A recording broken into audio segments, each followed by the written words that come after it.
Hello and welcome. I'm your host, Elizibar. We're going to talk about Mr. Miracle number 8.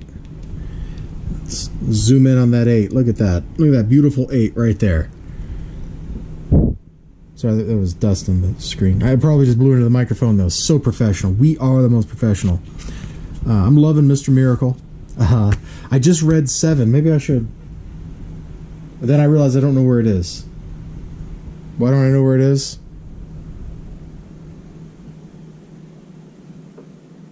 Because of all that. Plus, it's probably back over in my closet on the shelf with the other DC books. So, anyway.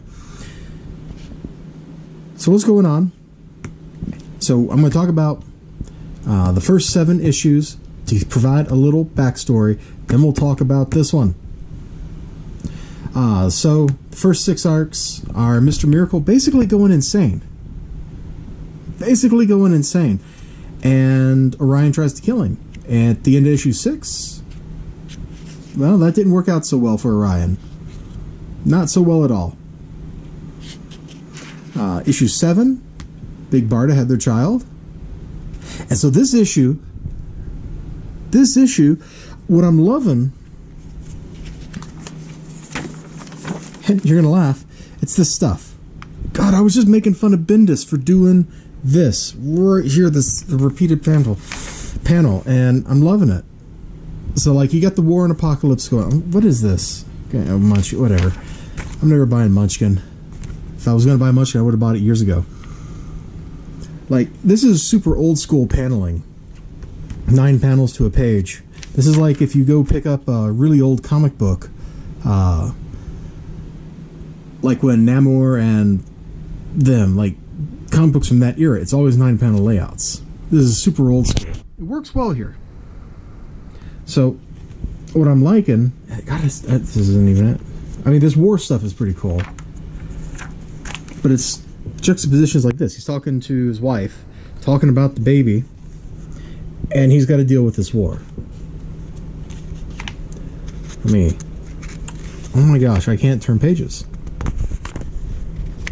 Sorry. So, like here, he's talking to... I don't have a clue who that's supposed to be.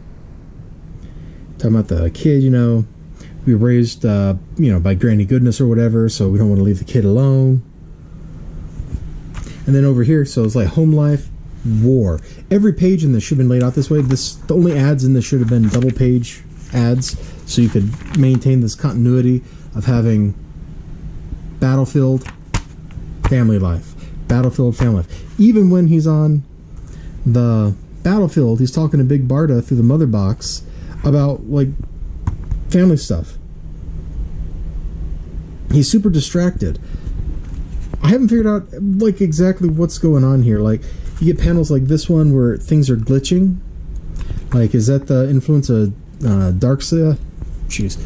I'm going to say Darkseid. I don't know what the official pronunciation is. I should probably watch, like, the Justice League Doom movie or something. Oh, God, get this out of here.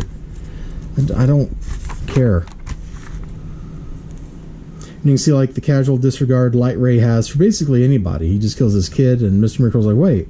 Of course, Mr. Miracle is Highfather now, because, yeah, that's how everything started.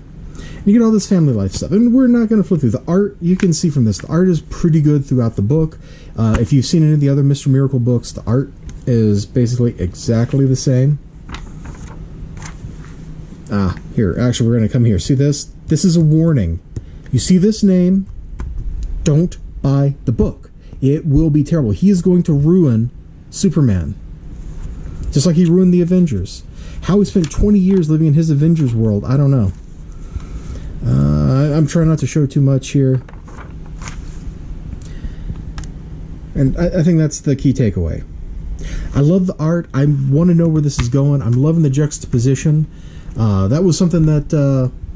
prior issues did really well. I think it was 5, which was kind of like, what would you do if you were about to be executed, And Mr. Miracle's answer was try to have the perfect day, and nothing went quite right. It was very wonderful, very humble. This is the same way. This picks up the same kind of thread, the same storytelling. Everything is just continuing right away. And I'm loving it. I hope you'll love it. I hope if you haven't picked this up yet, you'll give it a try. I was able, through my comic shop, Graham Cracker Comics, to track down, because I bought 5 and 6, and I read them, and I loved them, and I got 1 through 4. It was no problem. I know at least one of those issues had like a second printing, so you should be able to find them still. If not, you have to pick this up as a trade. This is probably one of the best things going on, DC or Marvel right now. I just love them, the book. Oh, it's just an ad. I was hoping there was something cool back there.